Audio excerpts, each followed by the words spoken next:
All right, what's going on, guys? Back with another video. So I have something here from Question Period. This is from Thursday. I just want to cover as much of this as possible since, you know, we won't have this for a while since there's an extended vacation until September 15th. So we'll get into this video. It's just the new housing minister, Sean Fraser, the one who's failed at everything he's ever done, gets into a little bit of an exchange here with the crime issues that we have, because now he's the justice minister, of course. Wonder how that's going to go. So we'll get into this, and before we do, please don't forget to like and subscribe. It really does help grow the channel, and I appreciate every single one of you who does. So let's get into this, and then we'll talk about it. Honourable member for Bruce Grey Owen Sound. Mr. Speaker, crime has been rising in my riding since the Liberals formed government, and justice is too often delayed for victims. According to the latest Owen Sound Police Service's annual report, violent crimes are up 14.6%. My communities are worried. To make matters worse, more than 10% of the cases are now exceeding the Jordan limit, delaying justice further. When will this Liberal government reverse its soft on crime legislation and adopt a common sense plan to keep violent offenders behind bars and ensure victims and their families get the justice they deserve? The Honourable Minister of Justice. Mr. Speaker, I thank my honourable colleague for his question, and I have good news to report. Canadians elected a new Liberal government in part on the promise to advance reforms that will stiffen bail proceedings. And you see why he's getting heckled? Because they keep saying our new government. Now, let me tell you something about the Liberal Party of Canada. When they try to shove something down your throat, like they keep doing with this, elected a new government, we've elected a new government, Canada elected a new government, we're a new government. Guys, do you believe us yet? I promise. We're new. It's not like the old party. It's new now. That means it's not. Okay? I think we all know this for most of you who follow the channel, but there's some Liberal people who like to come in and, you know, crap all over me or Pierre Poilievre or whoever they feel like hating on today. But whenever they say this, the Liberals need to hear this. It means it's the same. The opposite is true. How do you know a Liberal is lying? Their mouth is moving. And that's why he's getting heckled right now.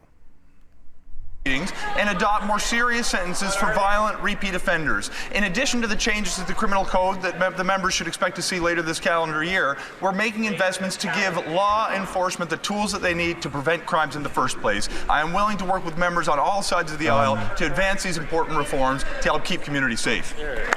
You know how you stop this from happening? You keep the people who do it in prison. And Sean Fraser didn't mention that at all. He just said they're going to invest in tools to, like what, like surveillance? Okay. That doesn't stop crime. There's cameras everywhere now.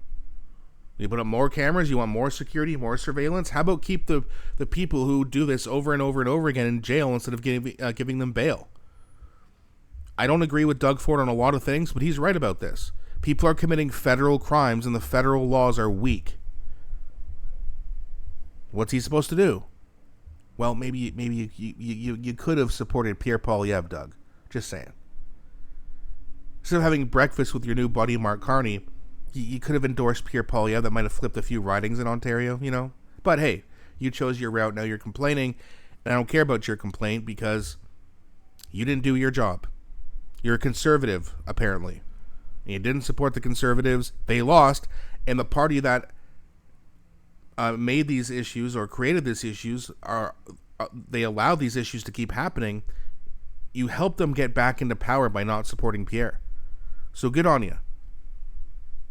Your complaints are not valid about this because you didn't help. You didn't vote. You voted Liberal. I don't want to hear your complaints about anything. The Honourable Member for Bruce Grey Owen Sound. This old cabinet minister hasn't answered the question, Mr. Speaker. Premiers, police organizations, and victims are pleading for tougher penalties for repeat violent offenders. Just last week, West Grey Police rearrested a repeat violent offender for failing to comply with a release order and who was found in possession of fentanyl and prohibited weapons. The PM ran on a platform that included establishing a reverse onus for severe crimes and increasing penalties. Can the minister provide specific timelines as to when the government will implement these changes and reverse their soft on crime policies? The Honourable Minister of Justice. Mr. Speaker, when dangerous people who pose a threat to the public commit serious offences, they should be treated with concomitant sentencing and bail decisions from the courts. We are going to be advancing reforms that we campaigned on in the fall.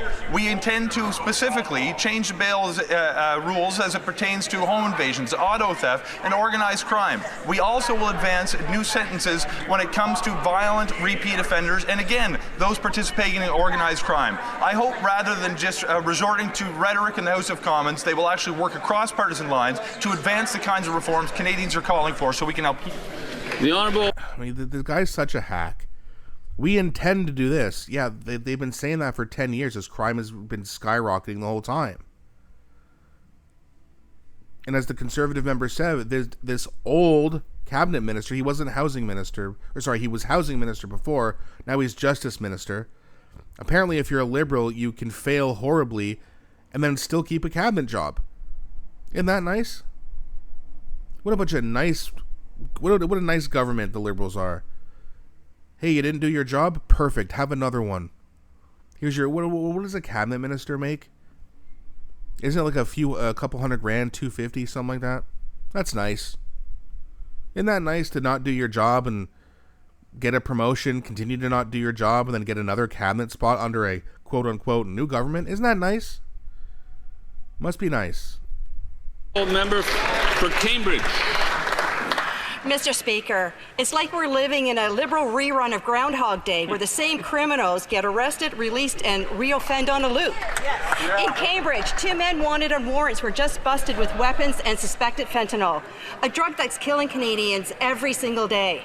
This endless cycle isn't an accident. It's the result of Liberal-made soft-on-crime laws, a revolving door of justice that's a gift to repeat offenders. When will this Liberal government shut the door on their Groundhog Day and finally put violent criminals and drug kingpins behind bars for good? The Honourable Secretary of State for Combating Crime. Fentanyl has torn through communities and ripped apart families, Mr. Speaker. We're working to take down fentanyl trade and gangs that profit from it. We've listed 7 cartels as terrorist entities under the Criminal Code, and I'm working closely with Kevin Brosseau, Canada's fentanyl czar, to put a laser-sharp focus on dismantling these drug networks. We will shut down fentanyl production and put those profiting from it behind bars. The Honourable Member for Brandon Souris. Violent crime continues to spiral out of control under these Liberals, devastating our families and our communities. In Brandon earlier this year, a 67-year-old man was beaten over the head with a baseball bat by a repeat offender out on bail completely unprovoked. Weeks later, a woman was assaulted in an elevator by an individual out on bail facing similar previous charges. These are just 2 examples of far too many violent assaults by repeat offenders released to wander our streets. So when are these Liberals going to get serious, reject their soft-on-crime agenda, repeal Bills C-5 and 75, and put these criminals in jail, not out on bail? The Honourable Secretary of State for Combating Crime. Mr. Speaker, this new government's agenda is to be tough on crime. We're going to make it tougher for violent criminals to get bail, impose stricter sentences for repeat offenders. And when the topic of bail keeps coming up, Mr. Speaker, it is the job of provinces to administer the bail system. Right now, the law states that people who are a risk to public safety or a flight risk should not be given bail. So, Mr. Speaker, the provinces really need to take a look at what is happening in their courtrooms. The Honourable Member for Abbotsford South Langley. Mr. Speaker, extortion is up 357%. Earlier this week, an Abbotsford man was gunned down because of extortion. Following his death, there was another extortion-related shooting in the area. Yesterday, a BC man in the Lower Mainland was shot up, another home was shot up. Thankfully, this time, no one was injured, but every neighborhood is terrified and innocent lives are on the line. Mr. Speaker, the Liberals eliminated mandatory minimums for extortion with a firearm. How many more lives must be taken by extortion before the Liberals put a minimum sentence back on extortion? The Honourable Minister of Justice. Mr. Speaker, I'd remind my honourable colleague that extortion is illegal in Canada, and those who perpetrate it should be apprehended and punished to the full extent of the law. So do it. Specifically, Mr. Speaker, if the honourable member examines the section of the Criminal Code, he will see that there are mandatory minimums when it comes to certain offences committed with a firearm relating to extortion. Moreover, the maximum penalty is imprisonment for life. The rules reflect the seriousness with which the government takes extortion. We look forward to working with law enforcement to give them the tools they need to investigate and prevent these crimes from taking place in the first instance. You see why this guy gets heckled so much?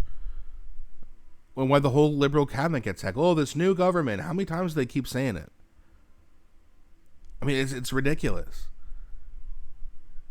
And then Sean Fraser, you have this guy who, again, failed as pretty much at everything he's ever done, was going to resign to spend time with his family, and then decided his family wasn't important enough anymore because Justin Trudeau resigned and Carney was put in as prime minister. And then all of a sudden it's just, I guess my family's not important.